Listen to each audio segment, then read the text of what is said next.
मेरा संसार, नहीं है मेरा संसार, ना है ये मेरे लिए, ना है ये मेरे लिए, सभी हैं कृष्ण के, सभी है कृष्ण के, तभी तो प्यारे हैं वे सदा, तभी तो प्यारे हैं वे सदा। मेरे तो हैं कृष्ण केवल दूसरा न कोई, मेरे तो है कृष्ण केवल दूसरा ना जैसा कोई, भी हूँ उन्हीं का हूँ, जैसा भी उन्हीं का हूँ, शरण में हूँ उनकी सदा, शरण में उनकी सदा। सुख दुख नहीं है जग में, सुख दुख नहीं है जग में, सिर्फ है परिस्थितियाँ, सिर्फ है परिस्थितियाँ, हैं सभी प्रसाद प्रभु की, है सभी प्रसाद प्रभु की, लव लगे कृष्ण से सदा। लव लगे कृष्ण से सदा। हरे कृष्ण। हरे कृष्ण।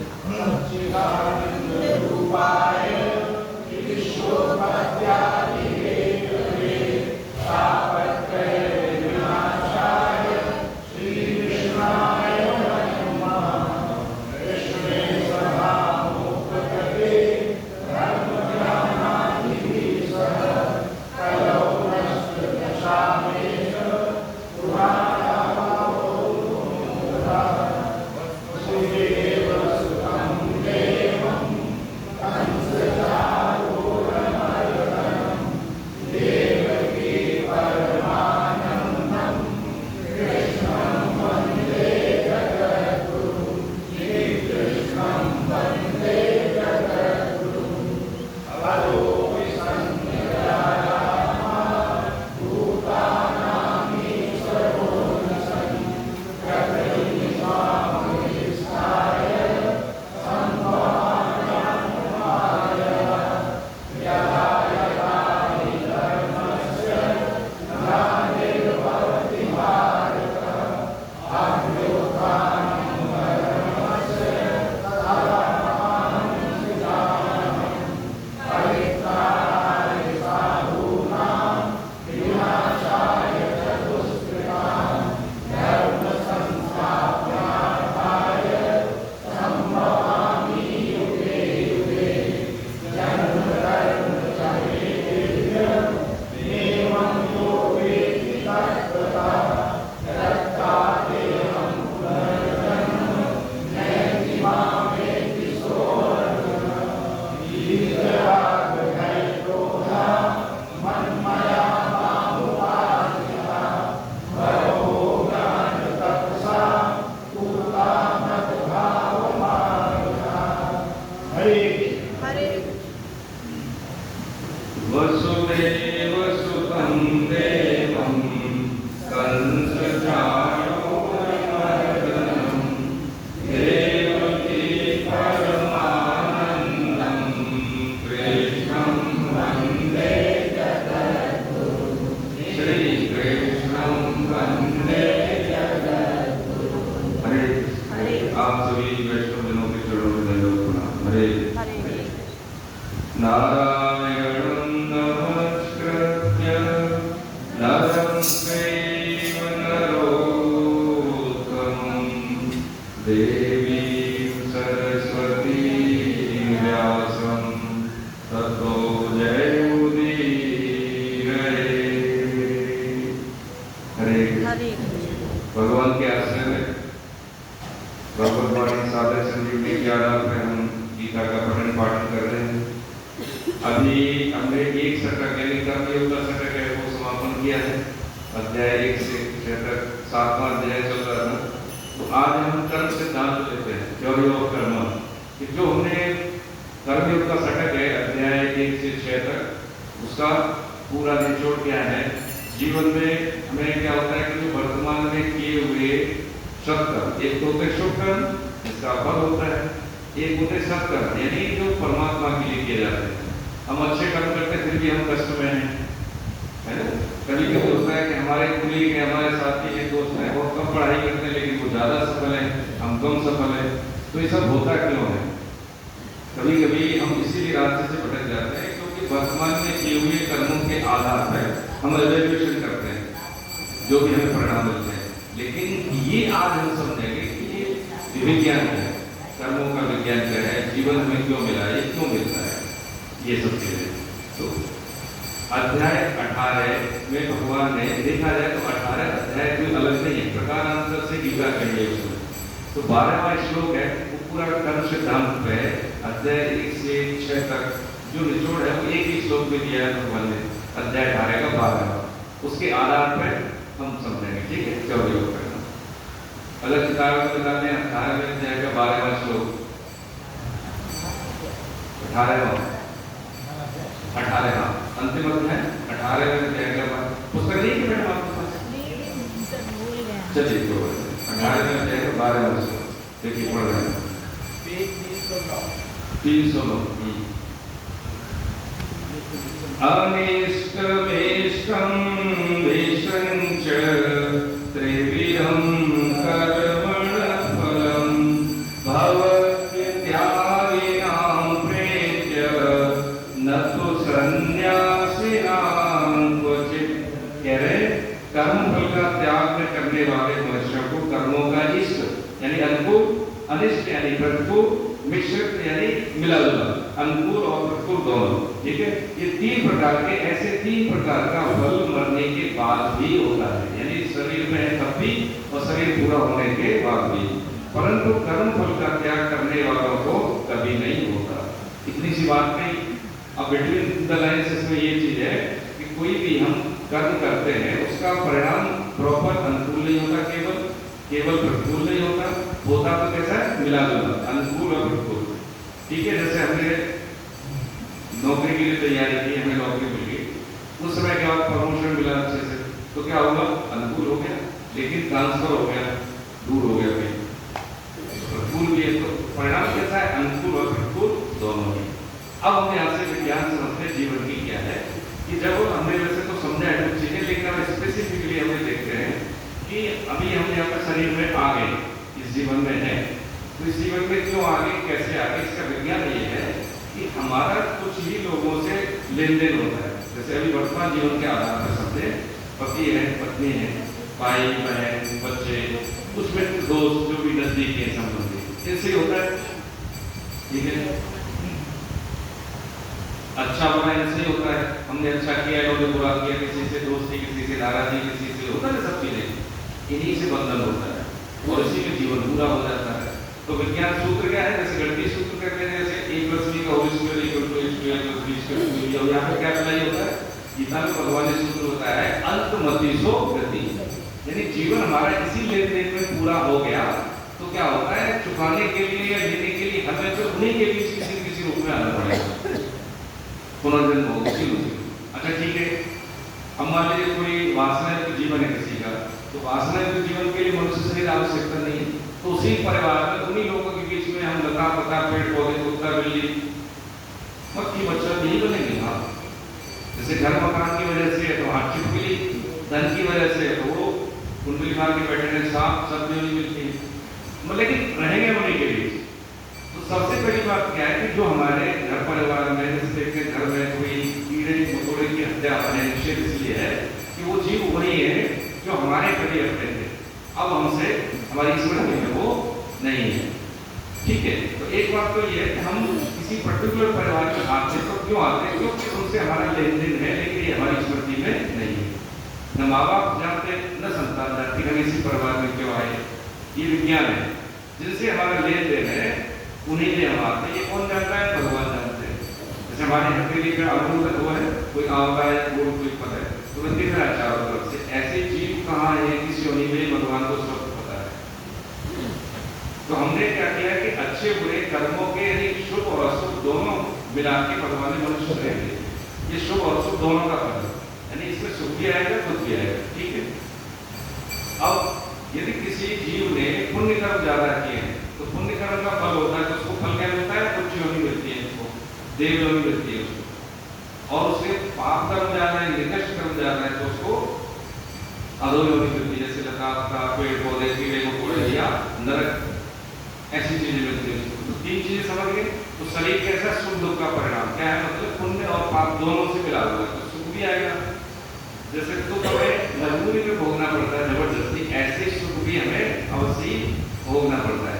अवश्य में भोक्तव्यम कृतम कर्म शुभाशुभम, यानी अच्छे बुरे का परिणाम सभी को भोगना पड़ता है।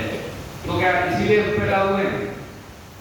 अब इसको समझते हैं, तो क्या करें, हम 3 तरह के कर्म करते हैं।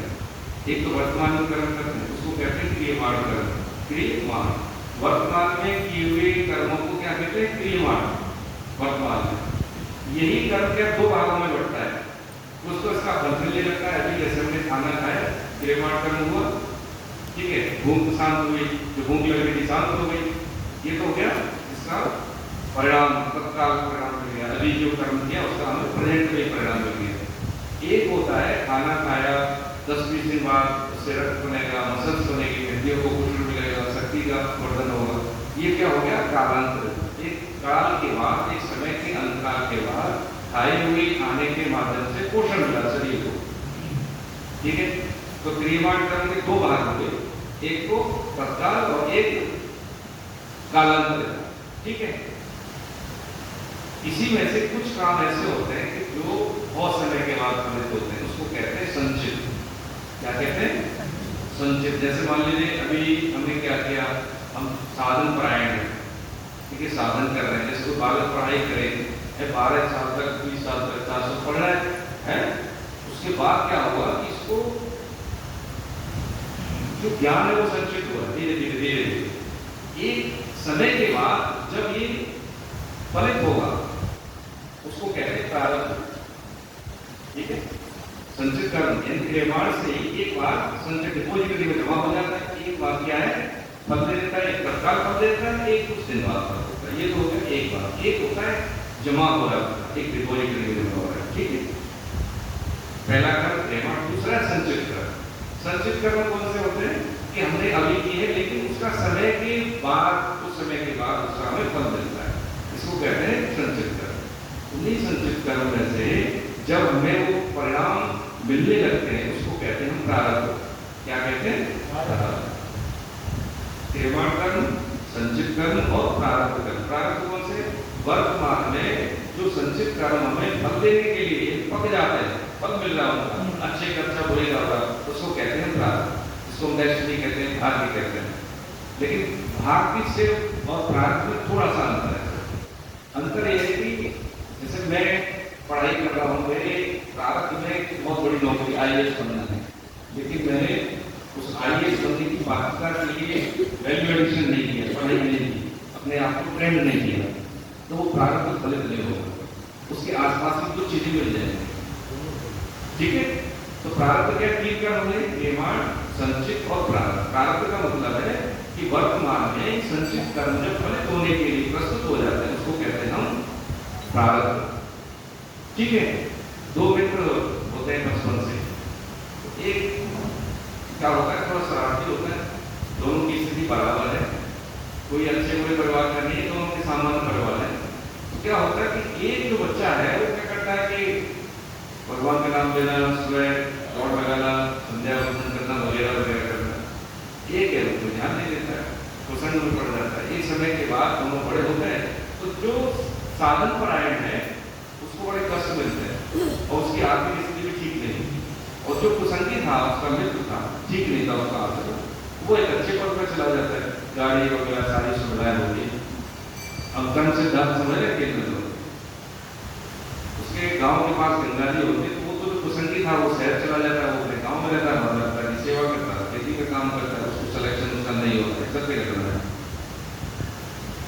तो जब वो गंगा स्नान करके आ रहा है तो बाप से भी क्या होता है, उसको कांटा लग जाता है पैर में, बहुत भयंकर, तो बैठ जाता है उसका, निकालता है धीरे धीरे। एक दिन उसका दोस्त आ जाता है गाड़ी से, बोले आप तो अरे मेरा क्या हालत बना रखी, अरे तू वही क्या तुझे बुलाया भगवान के नाम लेके, माता की सेवा, पिता की सेवा की सारी, देख तू कहाँ हम कहाँ से तालाब दे दिया। वो चुप हो गया, ये बात तो सही है, जो 55 साल की उम्र हो गई मेरी, हमारे बच्चे भी ऐसे ही, हम भी करें, बच्चे भी करें, पिताजी भी करें, वो ये देखो शराब का सेवन, मांस का सेवन, दुर्व्यवहार, पता नहीं क्या क्या व्यवसाय करने वाला, तो ऐसे कर रहा है, उसका मन कुंद हुआ। तो जब कोई साधन परायण व्यक्ति जब अंदर से परेशान होता है सर, तो कहीं ना कहीं उसको एक सहारा मिलता है। तो एक सामने से संत आए बोले, उन्होंने ऐसे पूछा कैसे परेशान होता है, महाराज परेशान क्या होता है कि जीवन का एक लाइन में बोलूँ कि मेरा तो बेकार है। आजकल देखो ऐसे लोग, मेरा दोस्त मैं बचपन से जानता हूँ, वो ऐसा था, आज भी ऐसा, लेकिन उसको कोई कष्ट नहीं है। और हम देखो बचपन से साधन परायण है, हमें रोटी सब्जी के बाद और कष्ट और मिल रहा होगा, इतनी सी बात है। अगर विश्वास कर तो तुमको बताएं, उनको थोड़ा सा ज्ञान था, ठीक है, संत महात्मा को, तो उन्होंने उस ज्ञान के आधार पर, उन्होंने केवल किसी थ्योरी उपकरण के आधार पर उसको समझाने की कोशिश की कि तुम्हारे जीवन में तुम तो इसी वर्तमान में की हुई कर्मों के आधार पर जानते हो। बहुत से ऐसे कर्म हैं हम इसी जीवन में भूल जाते हैं, हमें नहीं पता कि हमने 2 दिन पहले क्या सब्जी खाई थी, हफ्ते भर पहले कौन सा कपड़ा सुबह पहना था, हमें नहीं याद है। माता के गर्भ में हमने नरक झेला है सभी जीव गर्भकाल में, लेकिन हमें वो भी स्मृति नहीं है। तो तुमको इसी जन्म की स्मृति है, पुराने जन्म की तो है। अब हम बताया, उसने बताया संत महात्मा ने कि आपको इस जीवन में फांसी की सजा मिलनी थी भैया, ठीक है, तो तुमको कांटे के माध्यम से, क्योंकि इतना आपने साधन किया है तो उसकी सीवियरिटी जो है कम हो गई। भगवान नाम साधन से, माता पिता की सेवा से, ईमानदारी से, शुद्धाय का सेवन से आपका पाप या उसकी सीवियरिटी कम हो गई। और ये भाई साहब जिनका आप नाम ले रहे हो, इसके भाग में, इसके प्रारंभ में क्या था, राजयोग था। बहुत बड़ा ये राजनेता बनता है, लेकिन इसकी आदतें, दुर्व्यवहार, व्यभिचार, खान-पान, अशुद्धाय का सेवन, गलत जीवन शैली की वजह से इसी में धन वैभव छोटे से रूप में चलता दिया।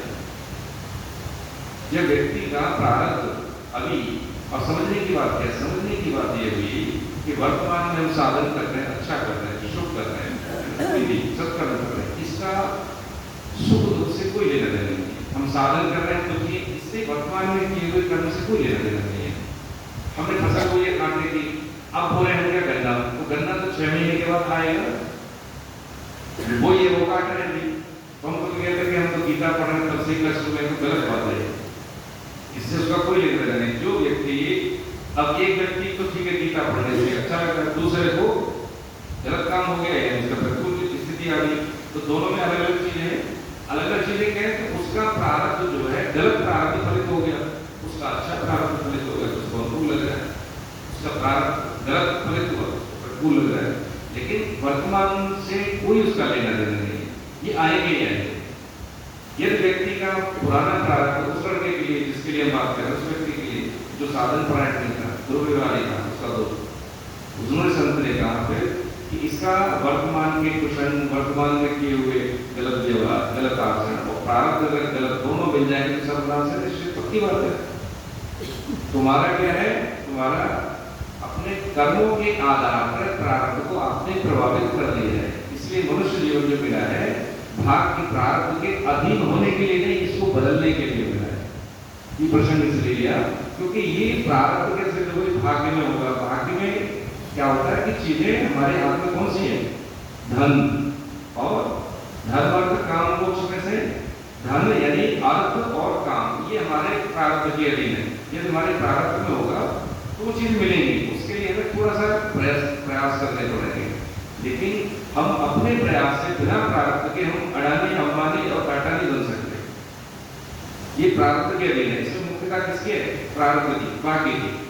लेकिन धर्म और मोक्ष में क्या है, ये नवीन कर्म है, भाग्य के अधीन नहीं। भगवान चाहेंगे तो गीता पढ़ लेंगे, भगवान चाहेंगे तो अपना वैल्यू एडिशन कर लेंगे, भगवान चाहेंगे तो शास्त्र अध्ययन कर लेंगे, भगवान चाहेंगे तो हमारा अच्छा स्वास्थ्य हो जाएगा, समय जल्दी जग लेंगे, भगवान चाहेंगे तो कर लेंगे।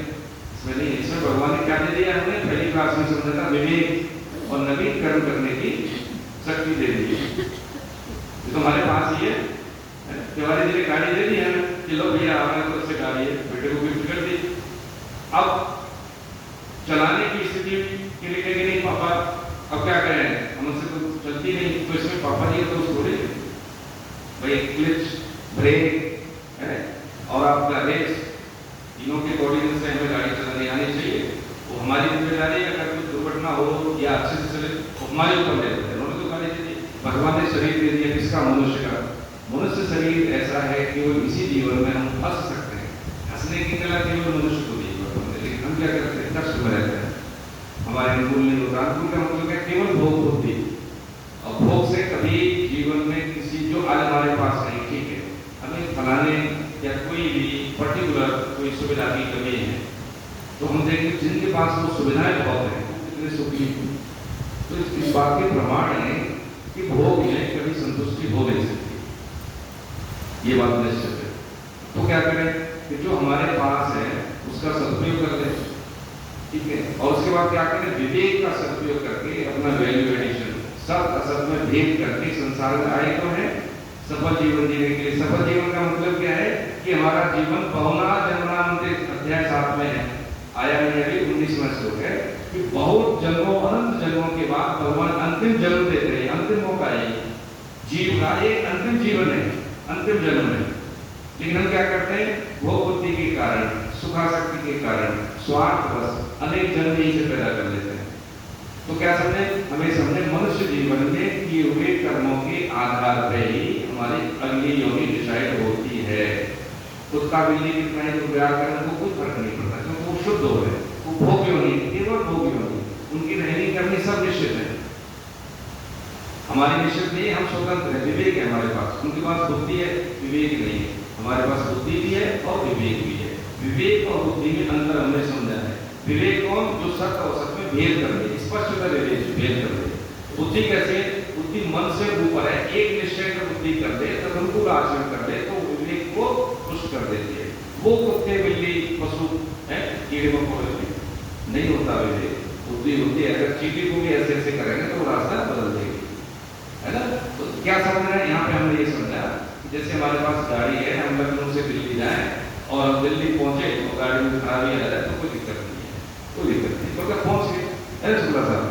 लेकिन अगर बीच में दिक्कत आ जाए, शाम हो रही है, गाड़ी खराब हो गई तो फिर चले हो गई। ये शरीर गाड़ी है प्रभु जी, जीवन सफल नहीं हुआ, भगवान की अनुभूति नहीं हुई, लक्ष्य प्राप्ति नहीं हुई और शरीर में रोग आ गए, बुढ़ापा आ गया, न साधन होगा, न ये सिर्फ प्रपंच होगा, न जिंदगी भर की है। भगवान में नाम जबकि स्थिति में नहीं आएंगे, साधन की स्थिति में नहीं आएंगे, ये दिक्कत होगी। इसलिए देखो व्यास जी महाराज ने यही कहा, मनुष्य जीवन के लिए दुर्लभो मानुष देह प्राण नाम क्षण, दुर्लभो मानुष देह प्राण नाम क्षण, तस्मिन् प्राप्ते तो कर्तव्य अनुसार साधन। मनुष्य जीवन क्या है, दुर्लभ है, ठीक है, नश्वर है लेकिन दुर्लभ है। अब क्यों, क्योंकि जैसे संसार में दुनियादारी से भगवत प्राप्ति नहीं होती, जीवन सफल नहीं होता, लेकिन दुनिया में ही जीवन सफल होता है। दुनिया में रह भी तो हो रहा है, इसलिए कैसा है, ये बहुत दुर्लभ है। शरीर नश्वर है, भोगी है, लेकिन इस भोग को भी योग में बदलने की क्षमता इसमें है। इस संसार कैसा है, माया है, दुखालय है, लेकिन इसी में रह के हमें भगवान की प्राप्ति होनी, जीवन सफल होना है, अपने पूर्वजों का कल्याण करना है, इसी में रह के, इसलिए ये बहुत महत्वपूर्ण है। जानवर को हम देखते हैं, चिड़िया है, सुबह जगना होगा उसी टाइम जगेगी, खाना होगा उसी टाइम खाएगी। जितने भी देख लें पशु पक्षी है ना, कुत्ता बिल्ली बंदर जो भी हमारे आसपास है, सब देखो, सब उनके लिए कोई अनुशासन की बाध्यता न होने के बाद भी वो अनुशासन में रहता है जीव। लेकिन मनुष्य की अनुशासन मर्यादा में रहने की बाध्यता है, लेकिन फिर भी वो नहीं रहता। हमारा खाना पीना भी सोना जागना नहीं कहते, तो कोई बंदर को कभी घुटने में दर्द हुआ हो, डायबिटीज हुई हो, फ्रस्ट्रेशन हुआ हो, हमको होता है। ये क्या है कि हमने जीवन जीने के तरीके सीखे नहीं सीखे। एक बालक पढ़ाई करता है, उसका सिलेक्शन नहीं होता, 7 साल 8 साल कॉम्पिटिशन की तैयारी करता है। एक बालक क्या करता है, ठीक है कोशिश की, लेकिन वो जिसमें वो रम गया, प्राइवेट नौकरी करने लग गया, तो 7 साल 8 साल में उसको नौकरी मिलेगी कि नहीं मिलेगी कोई गारंटी नहीं, लेकिन उसने अपना समय इनपुट दे दिया तो 7 साल वो कहीं से कहीं पहुंच जाएगा। समय हमारे पास सीमित है, उसका हमें सदुपयोग करना है, हमें सदुपयोग करना है। जो योग कर्म में हमने क्या समझा, क्रियवाण कर्म है। क्रियवाण कर्म के 2 भाग समझे, फलस, एक तो तत्काल मिलता है, एक समय के बाद कालांतरित, एक अदृश्य। अदृश्य का मतलब दिखता नहीं है ना, लौकिक और पारलौकिक, यानी प्रारब्ध मिलता है कुछ लौकिक, पारलौकिक यानी शरीर पूरा होने के बाद, ठीक। तो जब ये संचित कर्म हमें फल देने के लिए प्रस्तुत हो जाता है तो उसको प्रारब्ध कहते हैं। ये 3 चीजें हमने समझी। तो क्या समझी कि जैसे हमने अध्याय 7 में अब तक जो पढ़ा है, परा और अपना पढ़ा, शरीर अध्याय 2 में पढ़ा, ठीक है। अब आगे पढ़ेंगे प्रकृति और पुरुष, यानी परा। पुरुष क्या है, परा यानी चेतन शक्ति है ना। प्रकृति का मतलब जड़, जैसे मन बुद्धि शरीर, ये स्थूल सृष्टि जो दिख रही है वो सब क्या है, जड़ है। लेकिन फिर भगवान ने कहा अध्याय 7 का ही 7वां श्लोक, मत्ता परतर नान्यत सृष्टिरस्ति धनंजय। अरे भैया इसमें जो सृष्टि को दिख रहा है ना, किंचित मात्र भी ऐसा नहीं, मैं सब मैं ही हूँ, सब कुछ मैं ही दिख रहा है, जड़ चेतन सब मैं ही। ये कहा। अब समझने की बात सिर्फ ये है कि हमने और शरीर में इतना अंतर है जितना कि किसी वस्तु में, ये अनुभव से आती है। ये ऐसे नहीं है। अनुभव कैसे? जैसे हमने कई बार समझा कि दूध में घी है लेकिन दिख नहीं, हम पूरी घी में सेक सकते हैं, दूध में नहीं, लेकिन घी किससे बनता है? दूध से। उसका क्या है? प्रोसेस। प्रोसेस क्या है? शुद्धाय का सेवन। प्रोसेस क्या है? ब्रह्मचर्य शक्ति का सदुपयोग। प्रोसेस क्या है? सुबह ब्रह्ममुहूर्त में जगना, अपने स्वास्थ्य का, अपने स्वाद का, अपने स्वाध्याय का अध्ययन करना, तो जो गंदगी है वो दूर हो जाए, तलछट हो जाए उसका। तो दिव्य शरीर होता है, तो दिव्य शरीर होने से क्या होता है कि सृष्टि में सब कुछ दिख रहा है, दिख रहा है। एक पौधे में पीला फूल आता है, एक में नीला, एक में लाल, वही हवा, पानी, मिट्टी। अंतर क्या है? गुणों के अनुसार, जो डीएनए के गुणों के अनुसार सृष्टि में सब कुछ है, उसी के अनुसार उसमें फलन हो रहा है। जो चीज चाहिए सृष्टि से मिल रही, सब कुछ है उसमें, सृष्टि में सब कुछ है, गुणों के अनुसार वो सृष्टि से ले रहा है। अब हमारा अंतर जो शुद्ध है, तुम क्या से लेंगे सृष्टि से? जो हमारे लिए उन्नति कारक है। हमसे शाकाहारी है तो बाजार से क्या लेंगे? शाखा, हम मछली तो भी लेंगे, मांस तो नहीं खरीदेंगे, है तो सब उसमें, लेकिन हमारे लिए उपयुक्त क्या है वो हम ले लेते हैं।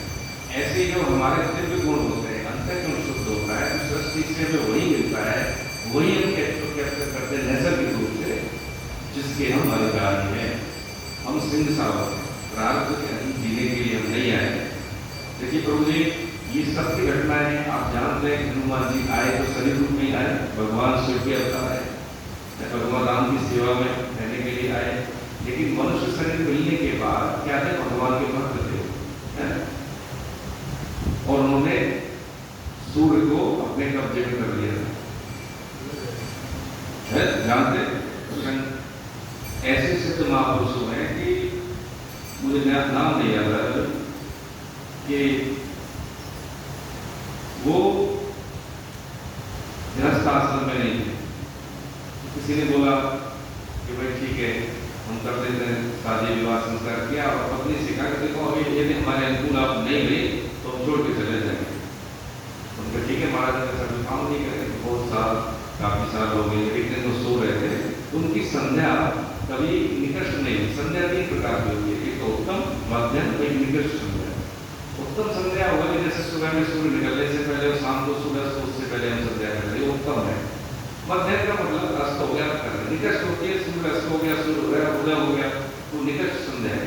संध्या करने के लिए जब वो सो रहे थे, शाम का समय हो गया, सूर्य अस्त हो रहा, उन्होंने क्या करें, जगह है तो आप नहीं जगह को, अगर सूर्य अस्त हो गया तो संध्या का नियम अगर टूट जाएगा, तो उन्होंने क्या किया कि कितना जाएगा, उन्होंने जगह दिया, हम सो रहे थे अपना हमारी हम रुकेंगे। हमारे हमने तो ये सोचा कि आपका संध्या बंधन टूट जाएगा, सूर्य सूर्य दिए गया, वो आधा घंटा रुक के हमारा कार्य लेके जाते, ऐसे नहीं जाते। ये कौन थे? ये हमारे जैसा शरीर था। समझने की बात सिर्फ ये है कि यदि हम अपना अध्याय 6 में भगवान ने क्या कहा, हम अपने मित्र बने या अपने शत्रु। सृष्टि में जितना हम अपना नुकसान कर लेते, दूसरा देखो कि कोई नहीं करता है। हम समय का अनुपालन नहीं करते। अभी हम देखें 24 घंटे को कैसे यूज करते हैं। 6-7 घंटे की मीटिंग कर जाए तो 6 घंटे की नींद अभी हम लोग बैठे हैं, सब 6 घंटे की नींद सभी कितना बचा? 18 घंटे। अब 18 घंटे को कैसे चलो 7 घंटे 8 घंटे नौकरी के बाद आधा 1 घंटा 9 घंटे, बाकी कितने बचे? 9 घंटे। सो दिए, नौकरी भी करनी, आना जाना भी, वो 9 घंटे 8 घंटे वाले 8 घंटे में हम करते क्या है?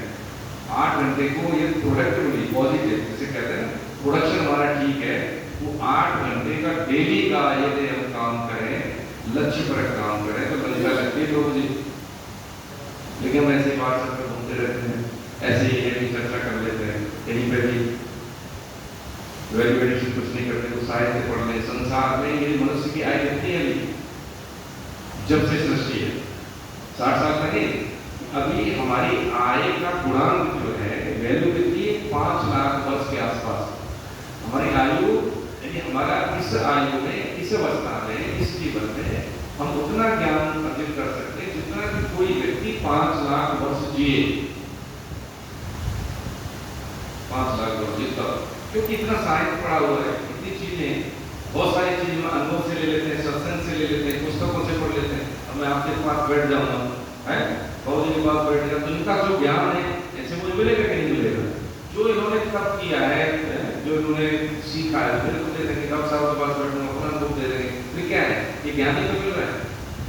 जो हमारी परंपरा से जितने भी वैष्णव हुए, जितने भी महापुरुष हुए, जितने भी हमारे ऋषि गुरु हुए हैं, उनका साहित्य सिद्ध महापुरुषों के पास बैठने के बाद उनसे मिला हुआ अनुभव, ये सब ज्ञान ही तो है।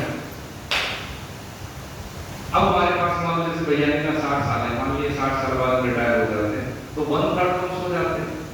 बच्चा जब छोटी उम्र का होता है 8 से 9 घंटे से ज्यादा नहीं, छोटा बच्चा 12 घंटे सोता है, थोड़ा थोड़ा उम्र बढ़ती है तो भी 7-8 घंटे सोते हैं, तो 60 वर्ष की उम्र तक हम 1/3 सो जाते हैं। यानी 20 साल सो लिए, 60 साल में बचे कितने? 40। कैरियर, पढ़ाई लिखाई, शादी ब्याह, उसमें ज्यादा से ज्यादा जीवन सफल और असफल देखा जाए तो 20 साल मिलते हैं, मुश्किल से 20 साल फंक्शनिंग के लिए 20 साल। अब जैसे बालक पढ़ रहे हैं, इनके लिए बहुत जरूरी है ये समय, शारीरिक मानसिक बौद्धिक मजबूती के साथ जीवन में उतरना। ये क्या है? कभी हमारा वैल्यू एडिशन है, अभी हमारा क्या है? अपनी ग्रूमिंग करना है, सुबह जगना, संध्या वंदन करना, स्वास्थ्य का ध्यान रखना, स्वभाव का ध्यान रखना, ये सब चीजें क्या है कि ये वर्तमान में किए हुए कर्म है, जो किसी से क्या बनेगा? प्रारब्ध बनेगा। किसी से क्या बनेगा? संचित कर्म बनेगा। इसी से क्या बनेगा? जो डिपॉजिट करेंगे, सीधे प्रारब्ध है, करना है, वो प्रारब्ध, उसकी सीवरिटी कम हो जाएगी। हाँ, कम हो जाएगी। कैसे कम हो जाएगी?